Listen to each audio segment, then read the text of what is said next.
Hello everyone, today we talk about the Ligurian warrior between the 4th and the 2nd century BC. The ancient Ligurians were among the most traumatically and violently resistant people in the history of mankind.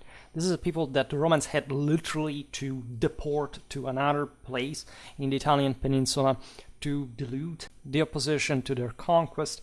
They of course slaughtered a pretty large amount as well. It's really not much of a great military quality we're discussing. In order to prove that, you have to be a civilization. But the Ligurians nested in their Ligurian, what are called Alps, they're technically Apennines, especially the up ones. There are some tribes that were really the most fiercely warlike in this context, always harassing also the Romans in the lowlands, really stood up to Rome with an intense resistance, being employed also, as we'll see now, among the fiercest enemies of Rome abroad. However, after the Roman conquest of Liguria, that we will define in a while, the Ligurians provided with a consistent amount of auxilia, including during the Roman conquest of Macedon and other, of course, episodes of Roman military history that the Ligurians weren't counted in explicitly by the sources, but that we know in fact being there. There is some mystery regarding the origin of the Ligurian people. I could start actually a video series about probably the ancient Italian peoples. These were not, say, the Ligures, as were called in Latin, were likely Indo-Europeans, right? We do not know exactly, again, their history before of migration, but essentially they spoke a language related both to Celtic and Italic that also, as you know, are very close languages, and so you can see them as some sort of byproduct contextually of this whole mix. They were also mixed, of course, like with local Villanovians. The Indo-European migrations naturally had taken sort of different paths across the peninsula. And the Ligurians were Celticized in the moment in which, in fact, the Gauls invaded central and northern Italy, and so acquired, as we will see now, some parts of the Celtic military and material culture. Aside from ancient anecdotes that, as we will see, we are sort of plenty of, and also just general information about the Ligurians and their military involvement, there is really nothing just like for the average continental European warrior, and I think specific about it. It's always the same identical formula that essentially the same Romans had. Basically, just the Greeks differed as far as was concerned. Essentially, a guy with some sort of oval shield, javelins / spears, sidearm, a helmet, usually, and that's it. Right, there's literally nothing else in the entire sedentary part of the continent. But, of course, every people has a different political, military, and social balance and sort of history that makes them interesting to study. And that's why, of course, the Ligurians are also part of our historical military unit series. As you know, Liguria is still today the name of a northwestern Italian region, the capital of which is Genoa. So you can look at some continuity in military history if you think about it in perspective between the ancient and the medieval peoples, for example, their military cultures and styles. The ancient Liguria, however, was a greater territory. These people had essentially settled along northwestern Italy and southeastern France. They occupied also parts of the Po Valley. They were mostly living on the Mediterranean watershed, and of course absorbing, as we were observing before, the earlier inhabitants of these regions. So during the centuries that we cover today, the Ligurians essentially inhabited an area that encompasses modern Liguria, Piedmont, the northern Apennines as well towards Tuscany, and still parts of what we would call Gaul, that however for this very reason actually entailed the displacement of the Ligurians, or at least the political elite that had ethnically called itself like this by the Celts, because the Ligurians had definitely occupied historically some richer plains than this mostly rocky, mountainous areas of the Mediterranean hinterland, and that now had been seized by the Celts, were sort of more just quantitatively speaking, also were pretty sort of warlike, tough, and expansive during this period, reason for which the Ligurians, as we were hinting at before, also absorbed a lot of Gallic military culture. The Ligurians didn't quite, aside from, again, their linguistical, ethnic background, did not have a great political cohesion. They were grouped in several loose tribal federations that, according to the situation, of course, would be established and disbanded, and mostly always for, of course, reasons of defense. The Ligurians were definitely not a particularly developed people. They lived of their hunting, herding, forestry, but also fishing, given that they were into maritime endeavors, which included also raiding and piracy, of course. As you will see now, they were described often as such. So you can argue that the later Genoese and other Ligurians sort of maintained this obvious lifestyle, like as they were sort of pressed between the sea and the mountains. In fact, when you look at this very age, already Genoa was the most important center of the province.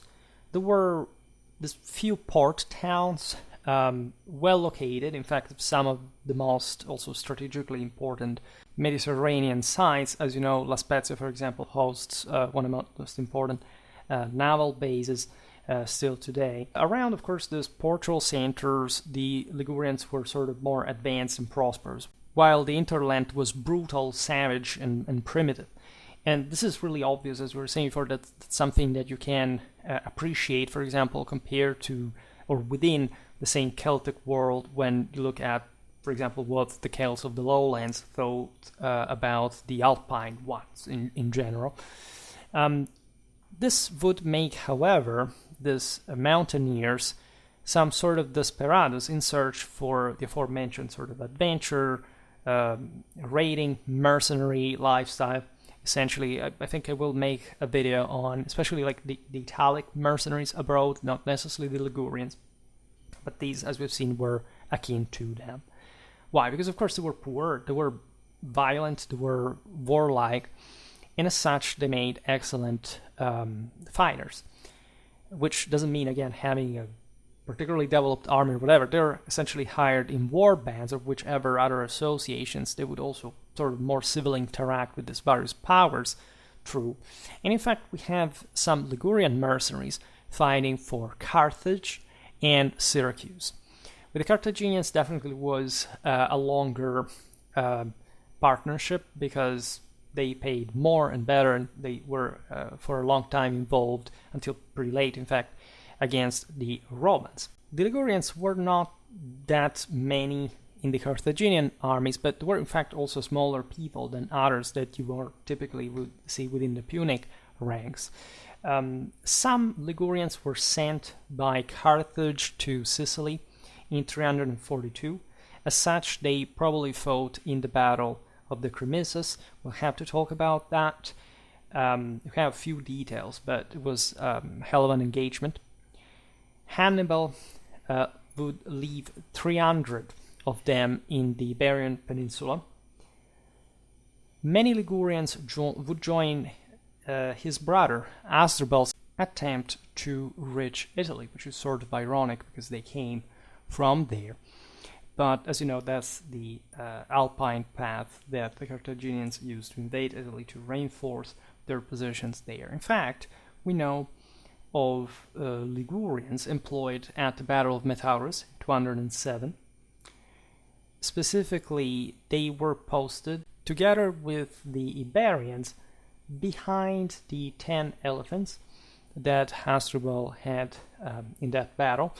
That is interesting because it basically represents this valuable, sort of aggressive, still fairly light addition to the elephant shock effect, also as a functional defense to the pachyderms rare that notoriously was essentially the only way to take them out on the field, which normally was entailing, in fact, an escort, right, protecting the animal's butt, and even more interestingly, you have this bands of men protecting the elephants, actually attacking one another. We've seen them in other videos with other units in different places. We talk about the same African elephants, we talk about the Indian ones, also probably in their respective warfare.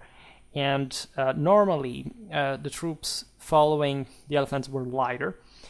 Here it's as if they had been, I mean, we will now stereotype better what I did at the beginning, actually, for the sake of simplicity, this Ligurian warrior really was. We're talking about actually heavy infantry, at least if we consider here the entirety of the Ligurians deployed at the Battle of Metaurus. They would have been heavy infantry, but of course they would have been accompanied themselves by light infantry, skirmishers, as we will see better also later.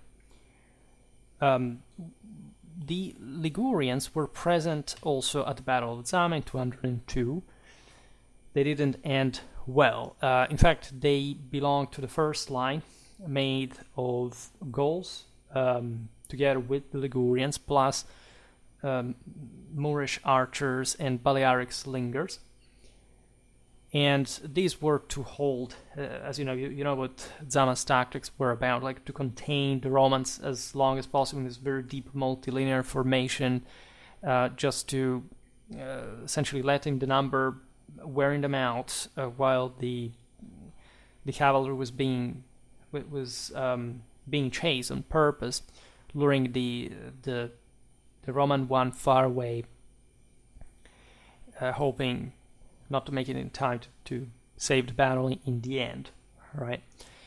And so there was Ligurian blood shed on that occasion, because you have to consider that, of course, the Ligurians had been enemies of the Romans. Back in the day, for example, when the Celts invaded central Italy in 225 BC, the Battle of Telamon, we'll talk about that in another video. There were Ligurians within them as well, specifically the Ligurian Celines and Ilbates. For within this total 40,000 men, together with the boy Gauls, I'm preparing a video about them actually, the Insubres and the Canomany of Cisalpine Gaul. The Syracusan service instead was provided, at least we're sure of this, under the rule of Agathocles. However, for a negative reason, that is to say, the Sicilian tyrant didn't have enough money to pay the 2,000 Ligurian and Etruscan mercenaries at this service, so he thought, well, to massacre them.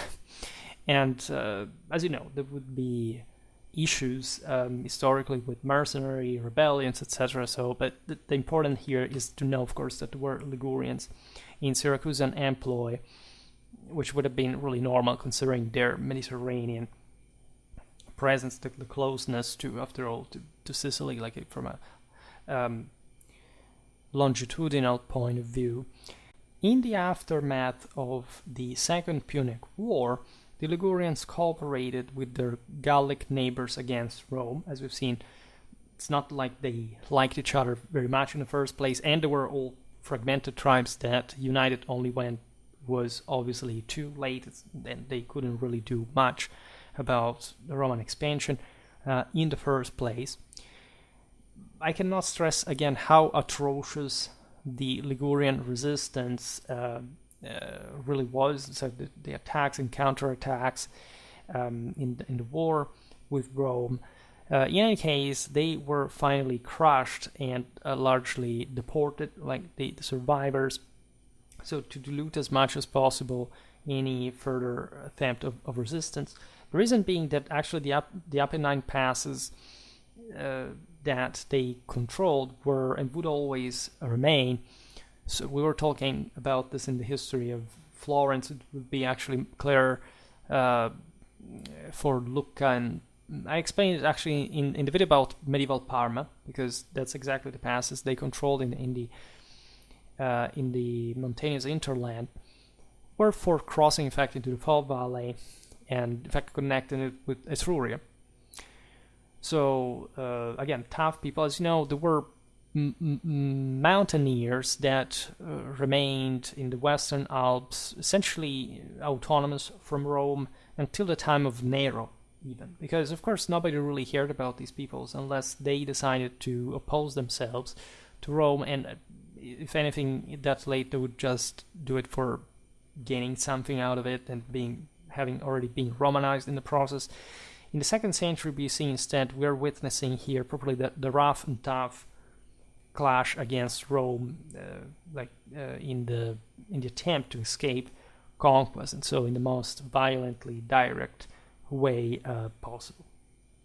We will see now what the warfare was about. As you can imagine, a lot of ambushes in this very steep, dark valleys. The landscapes are beautiful. You know that you can look at the Apuan Alps that take the name after some of the tribes still today from the sea in Tuscany. It's very picturesque, but just remember that some of the most horrifying combats took place in those locations historically. Finally, the subdued Ligurians will fight for Rome, as we were saying before, in the war of 171-168. We're essentially looking at the one leading to Pydna and the proper conquest of the Macedonian kingdom that the Romans carried out. And this is interesting. Of course, the Ligurians blend into the broader, essentially Italian confederacy that Rome had hegemonized and controlled and pushed towards the Mediterranean Empire. After our era, we know of lots of Ligurians serving in the Roman army. For example, in Marian times, this would be sort of, again, poor mountaineers that would have more directly fit the kind of, in terms of personal wealth, proletarian standards to which Marius had opened for the enlistment in the legions. And so it's a bit like the Illyrians during the crisis of the 3rd century. These were sort of people who had remained enshrined in their sort of underdeveloped reality, but they were sort of more warlike, and at the end of the day actually saving the empire in that case. And here providing definitely Rome with good manpower in that level of century-old military culture, and now a fully professional system that the Romans used to conquer the world. Now, what do we know about the Ligures? So, apparently they were just sort of short, sinewy people, about the height, like could never really tell, like the idea. Of course, I will not enter into all the anthropometric issues. I have actually a surprise for you, a video accounting on a similar topic about the appearance of the ancient populations and so on. The fact they were short, meaning that they weren't, as on average that stereotypically tall as the Celts, as the Germans, but they weren't in fact very distant from them, nor actually some of them were obviously of Gallic ancestry, and they would have been tall, tough Ligurians for sure. But as a whole, like, they were a Mediterranean people, and they were definitely toughened by their harsh mountain life. These people were, as we've seen, cattle herders, cattle raiders. They knew, again, how to kill easily in these raids and how to be smooth and quick on a very well-known terrain that they would exploit magnificently against the Romans, entrenching themselves in sort of almost inaccessible positions, except they miscalculated. It was their only option to resist. But how far the Romans would go, of course, with their soldiery to take them out from their very nests. So they're described by ancient sources openly as, quote, tough fighters, warlike and proud. And this sort of makes a lot of sense. Plus, seemingly, they were more resilient and endurant than their Celtic neighbors, because the stereotype about the Gauls at the time was essentially that. I covered this in the videos about Celtic warfare and explained why. The idea that the Celts stereotypically placed their entire fort in the first charge, and if they managed to break through, okay, they won, but if they failed, like, they wouldn't regroup and it would be easy to scatter. Actually, Celts fought sort of in a different way. Some of them were very tough. They would resist. They would carry out multiple charges, etc. But the sense was that these people had basically spent itself to some degree. The Germans, for example, are described as maintaining a much greater cohesion, because even though they were more primitive, they sort of were more compact as a people due to the constant military pressure. Instead, over time, the Celtic elites had taken over, and the average fighter was just a levy militiaman without much, also in terms of broader logistical capacity, etc., to simply withstand too long. For example, a Roman army in open field, I think the engagements against the Romans are quite eloquent, especially in the later part of history. And so here the idea is that the Ligurians would resist much more, especially entrenched in their mountains, which of course made a lot of difference, but also because they were that particularly resilient, whereas the Celts of the lowlands had somehow already gentrified and been considered rather fickle by the sources. Strabo and Diodorus say that the Ligurians fought almost exclusively on foot, and this makes a lot of sense considering, the fact that the Ligurian hinterland is entirely mountainous. So cavalry is really not particularly good in similar scenarios. We'll look at this actually in medieval warfare, how good, for example, the Genoese infantry, aside from just their crossbow, their missile capacity, was just in entrenching on this very same locations, and make the pathway of cavalry a veritable hell just to cross. But these two authors, of course, indirectly admit that Ligurians had cavalry, and in fact here I inserted among the pictures that sort of cube that you will see towards the end, and that comes from Entremont, depicting a beautiful Ligurian horseman. That, of course, there was no reason why the Ligurians wouldn't have cavalry like anyone. We have also some tombs discovered with harness fittings. The idea is that the Ligurians may have been influenced in equestrian skills by the Celts. Strabo, for example, assigns the Salius Ligurian tribe that was located north of Massilia, so from the western side of the Alps, a relevant mounted force, stating that several of these cavalrymen were actually mixed with the Celts. So the idea is that we have some sort of Celto-Ligurian warfare that emphasizes cavalry a bit more, but if you really look at the say the hinterland, especially of northern Italy, in that context, you realize that literally there's no space even just to maneuver. And I'm very literal about this. There are very steep, compact mountains throughout the entire coastline, so just major maneuvers with large bodies of cavalry would have not been definitely a commonplace.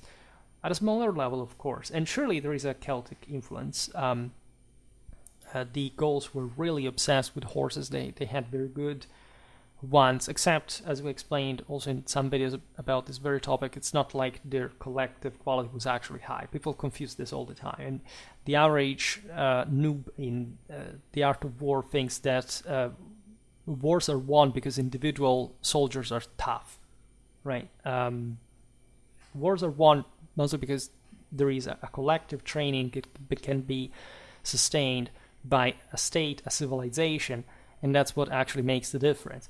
Even with, and often actually with much higher individual skills from the, in fact, the weaker side that gets crushed, and this is exactly the point of the situation. Naturally, also the entire idea that warriors were super soldiers and that the entire tribal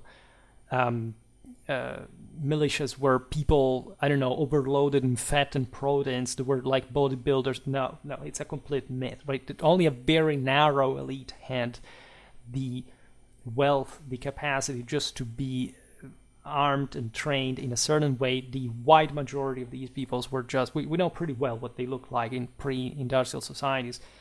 They're pretty sort of, again, unimpressive human types aesthetically.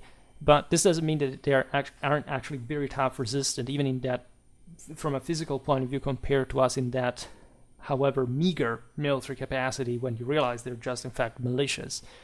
And that's also the reason why they lost against the Romans, who took over everything.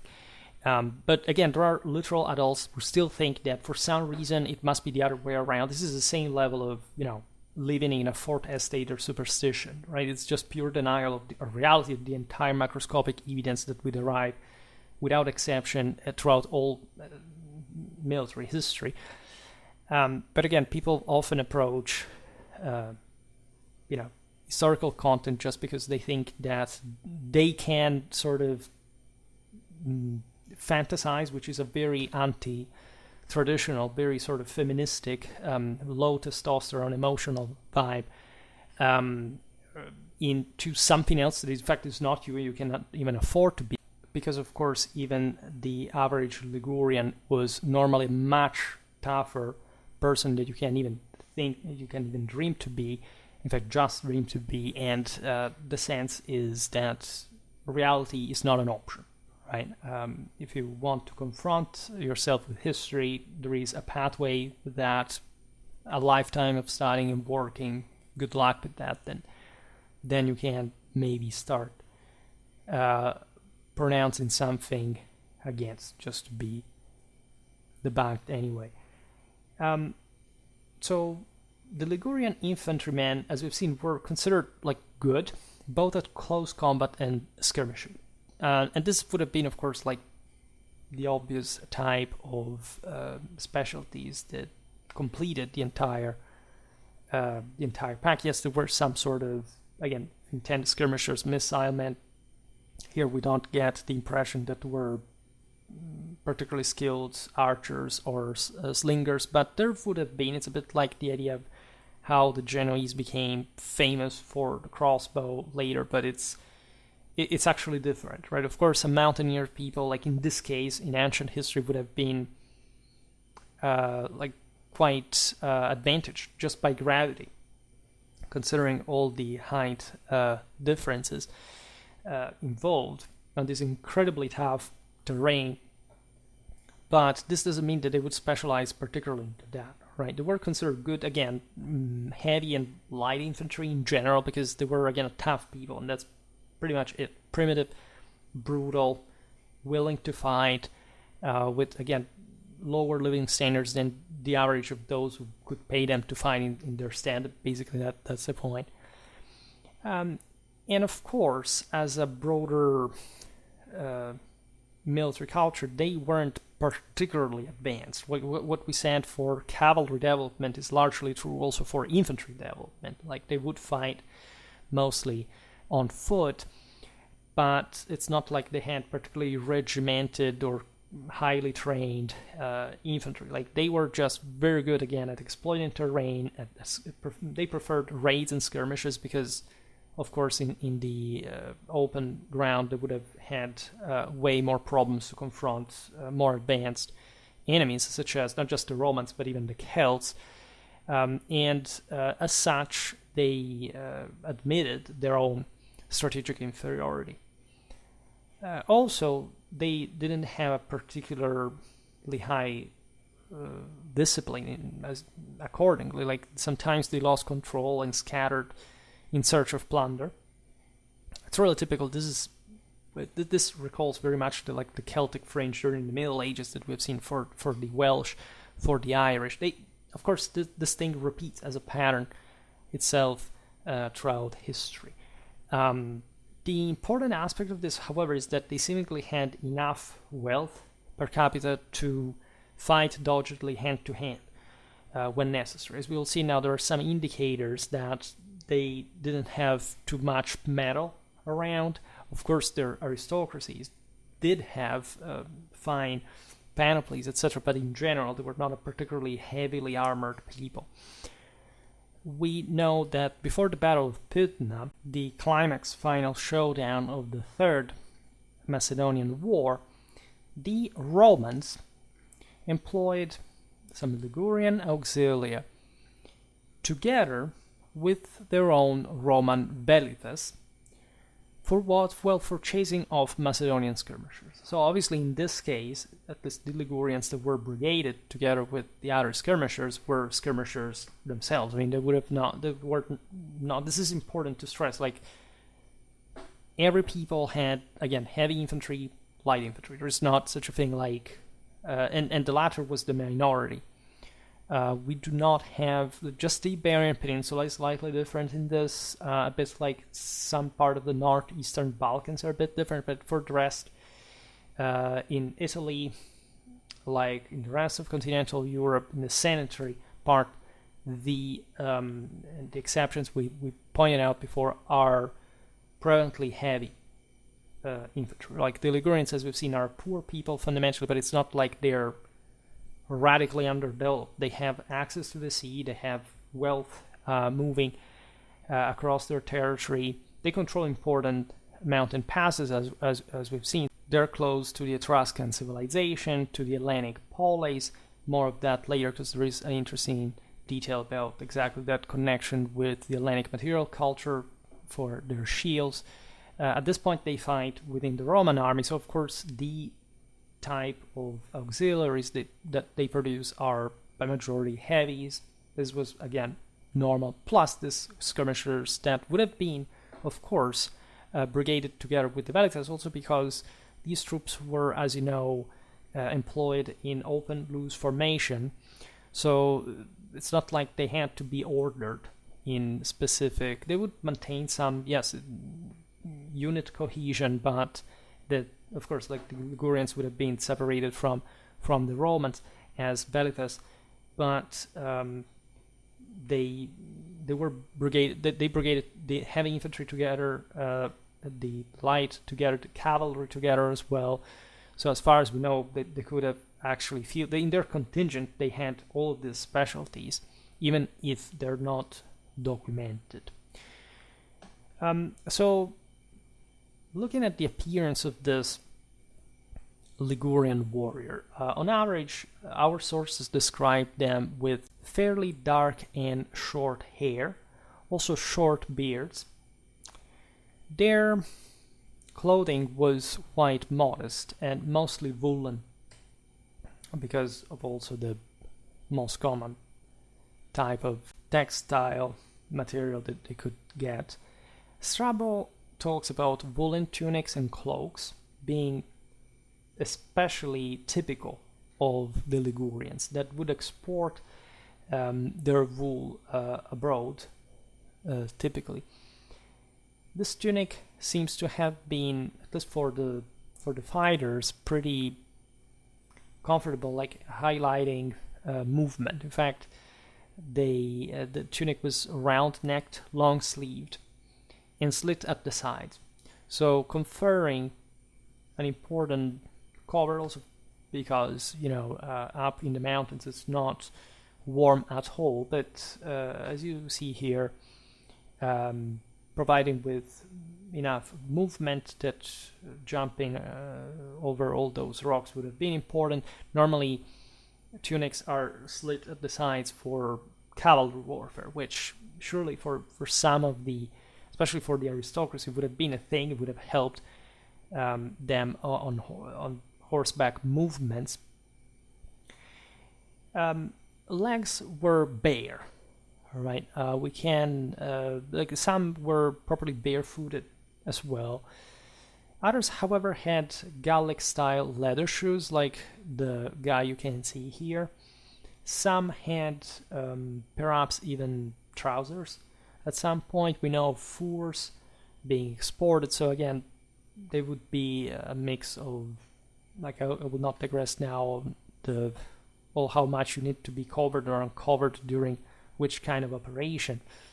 But as you understand, like simple, primitive clothing. They would have enough surplus to import foreign textiles, more elaborated, sophisticated one, that in fact were worn by the Ligurian chieftains as a proof of power and distinction. Broad leather belts with single bronze clasps were habitual, which also entails like the sidearms, normally a short straight sword or long dagger. So normally like this could be also a main weapon, like in the case of the longer Celtic swords that were employed by the Ligurians in smaller number and mostly again for the aristocracy, and in this sense sustained through another system, that is to say hung from the belt, occasionally a baldric. However, the main weapon of the Ligurians were spears.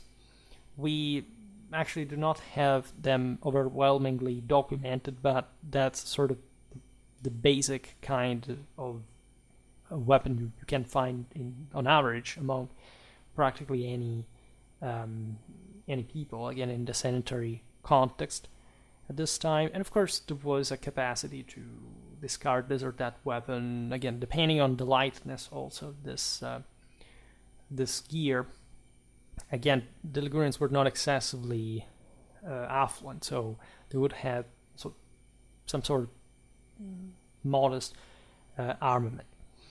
But they knew definitely how to choose one. The typical shield was the scutum ligusticum, which literally means the Ligurian shield, that could have different shape. We do not know exactly what ligusticum this sense means, but of course, like the Celto-Italic populations basically had all the same type of shield. It's the same tureos that the Greeks were in another mutuate, or so there's slightly smaller one, either from again the Gauls invading Greece or the Oscan mercenaries of Pyrrhus. So it seems that the Ligurians used mostly the Gallic flat, oval or square-ended type of the shield. Again, this shield, I will talk about it more profusely in other videos, but it's not like, again, these people copied this weapon from another. I mean, both the Italics and the Celts had the same kind of armament throughout all their history, right? There's not such a thing like the sense that especially Rome copied everything from everyone, but magically, like she should have not had from her background exactly the same thing that everybody had, in fact, and we know it very well archaeologically speaking, much better than also most of what we see in the north, but that's the aforementioned sense of people fixating just with some people for reasons that are not strictly historical.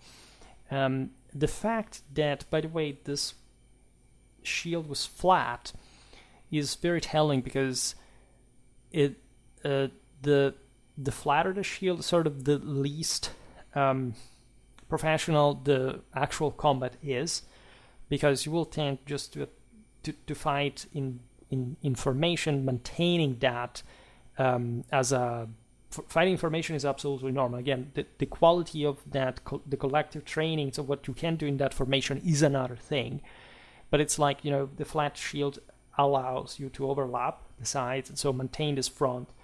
But it's not an indicator in the sense of much of an individual capacity, because the concave shield instead, like the Romans would generalize in their warfare, and that was in fact more of a thing tendentially in the Italic world, actually shows how, in fact, within the same legionary, in spite of his radical collective training superiority, how much of an individual fighter he also was at the same time, right? To get this greater protection on the side, showing that the legionary, even within the formation, had an important degree of autonomy, which also entails an important individual capacity. So it's exactly what we were saying before, that the average Ligurian or Gallic fighter would have not technically been the warrior as we intended in that sort of individualistically but sort of charismatic leadership. No, right? They were just basically an average levyman that could not really do much with the shield, but essentially holding a line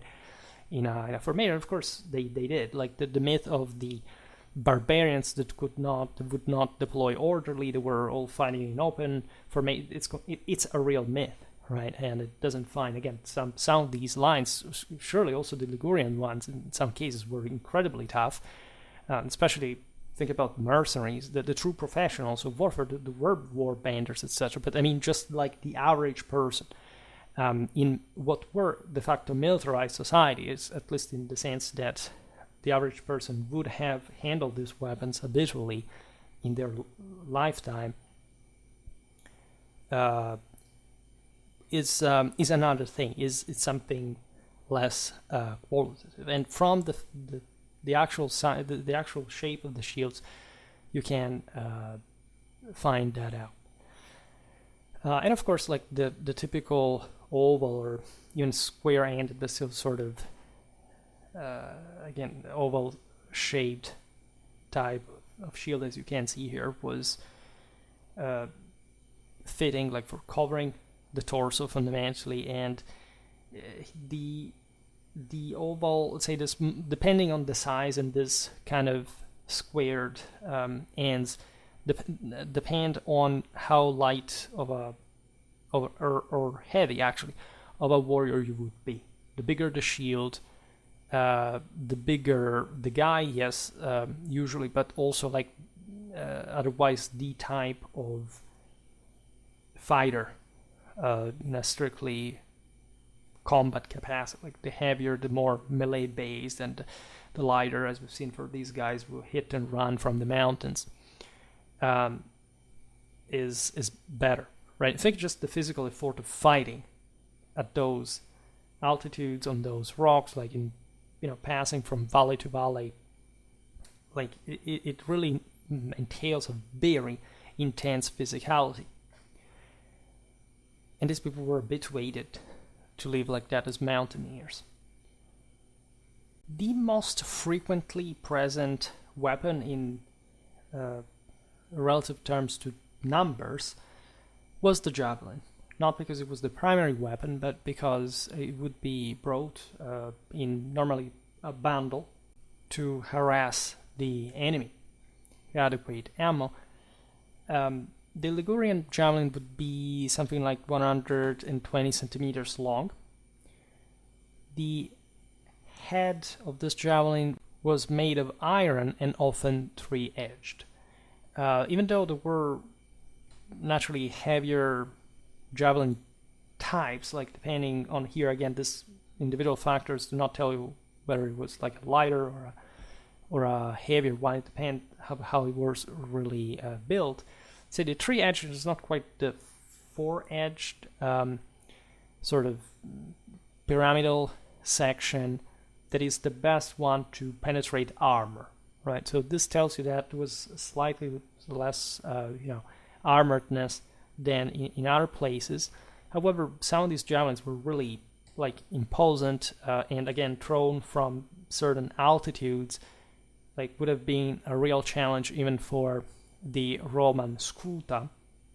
And again, as you've seen, the same Ligurians have their own scutum, and so more or less they fit in the broader, like in the Celto-Italic war, this extensive use of javelins, of heavy javelins to be more precise, at least evolving especially towards that direction. I made a video about some of the southern Oscan peoples' javelin development between the 5th and the 4th century BC. I will come back on this topic when talking about the genesis of the Manipular Legion, because people tend to think that essentially the Manipular Legion came about together with the magic trio Gladius, Scutum, and Pilum. This is not quite it. Like these weapons kind of already existed even in a proto form, and the two dynamics, like the chameleon, say Livian or Polybian reform, depending on when you want to make it start, like for the actual legion type, that is already there from the end, essentially, of the 4th century in a complete form, aside from the later sort of enhancements, but structure, systemic, it was that. Do not go in parallel, right? And again, I talked about this in my videos about Roman feudal warfare. We will be more concrete about letters. As you know, also the Celts had same heavy javelin, the Gaisum, and here the Ligurians would have been influenced by that as well, right? We know of axes because of the importance that forestry, as we've seen, had in Ligurian economy, lifestyle. Of course, such axes were used in battle, also as anti-armor weapons. As we said before, there were bowmen, slingers. This is completely typical, right? There is a lot of, again, yes, this sort of northern Italian and some Celtic vibe for sure. These forested mountains. And of course, for the rest, there is nothing strictly distinctive about the Ligurians or any other people as a whole. Like the essentials were pretty much the same in this broader continental context. As far as other items, torques, they were there. And as you know, these would have apparently derived from just the Celtic waves, and surely the Gallic migration had to do with the reinforcement of the specific styles, etc. But of course, the torque was a broader Indo-European use. I discussed this partially in the video about the Roman decorations, the armillae, in fact, the falerae, etc. Also in the videos about Gallic warfare, Celtic warfare, more in general. You know what the torque really was. Essentially, this was a literal chain that would survive also in berserker tradition, for example, in Denmark until very late in time, that the warbanders were provided as, when they entered war bands, of course, they were annihilated as human beings. They were not people anymore. They belonged exclusively on the will of the leader, that was the medium of the divinity. And so essentially the torque was a medium itself in gold, so the imperishable material of the gods, of the same divinity that essentially possessed you, and also with a lot of different sort of animal meanings, in the sense that when you entered the warband, you were considered like a subhuman, sort of an animal that, however, was enhanced exactly from those characteristics of brutality, ferocity, bloodthirstiness, etc., that were required to be in a warband. That again, something radically different from the, say, average village community, right? It's something, they're mercenary war bands. It's the difference between the comitatus and the zippa, right, in comparison.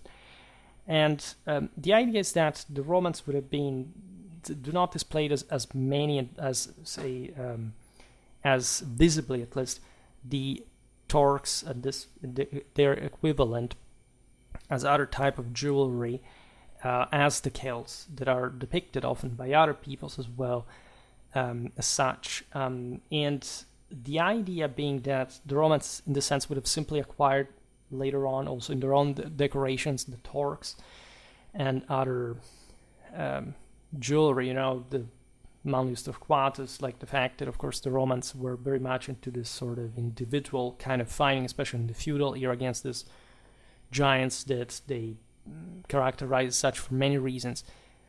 And again, I'm not going to digress on this, and so stripping them of these decorations and using them themselves as a trophy, but very much with the same sort of power additional meaning, right? So here the story gets complicated. It's useless for me to digress on the Ligurian side of the story, but it's likely that the Romans continued throughout the entire history, from the Indo-European migrations, to always wear these things themselves, just definitely in a more gentrified, sort of less obstanced way, so that we don't see much of it in art and archaeology or whatever. And also because there would have been some degree of probably also superstitious materialism attached to that.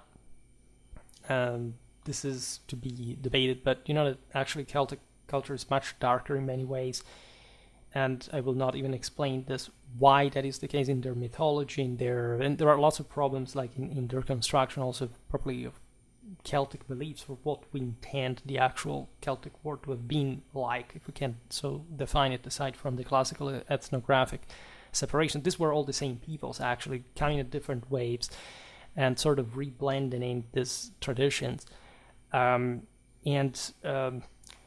know in any case the Ligurians had the storks as well, by also Celtic influence largely. We know of Etruscan helmets.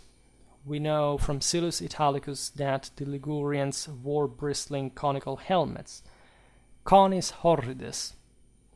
That actually means something negative at the appearance. We do not know exactly what this kind of helmet this was. It could be a Montefortino type, as a matter of fact, so the same ones that also the Romans were already using, or from definitely also this shared influence with the Celts, or even the Etruscan negao helmet type that had crests. The average Ligurian fighter would have not really looked dramatically different from a Roman one in perspective. Again, a bit lighter. Say an average Ligurian warrior proper and chieftain would have looked something like, again, the Romans already resemble like the Celts to an important degree, and this would have been very much something in between, ever less distinguishable in this sense. The real curiosity that I inserted also here, perhaps also in a statistically excessive way, by excessive presence again, is the presence of Villanovan style bronze helmets. So we're talking about something dating from the 8th century. So definitely not typical, but again, considering that there were peoples living at the outskirts of greater civilizations that used to treasure panoplies, and that at the end of the day a helmet is always a helmet, especially at this time, it would have not been something strange in seeing, in fact, something more elaborated, especially for chieftains of some sort. The type of more currently used Celto-Italic helmets would have been, in fact, much more, much simpler, as we've seen, for example, the Montefortino, and easier to provide even to a larger amount of troops. Like the average Ligurian guy would have, if not produced necessarily his own helmet, he would have gotten it from the local chieftain, with some sort of primitive system of production and distribution from the local smiths and so on. So, but it would have not been strange in absolute terms to find a Villanovan style helmet. Archaeology seems to suggest this. It's difficult, of course, to date graves, but we did find some old-fashioned, and remarkably so, helmets in the Ligurian context. we find it also among other peoples, like among the Illyrians, among, again, peoples who got sort of the second-hand stuff and that had depreciated itself, but for them being still relevant in the locally poor material culture. The Ligurians surely also worked their own sort of evolutions of this kind of helmets, their own way. Strabo tells us something relatively shady, stating that he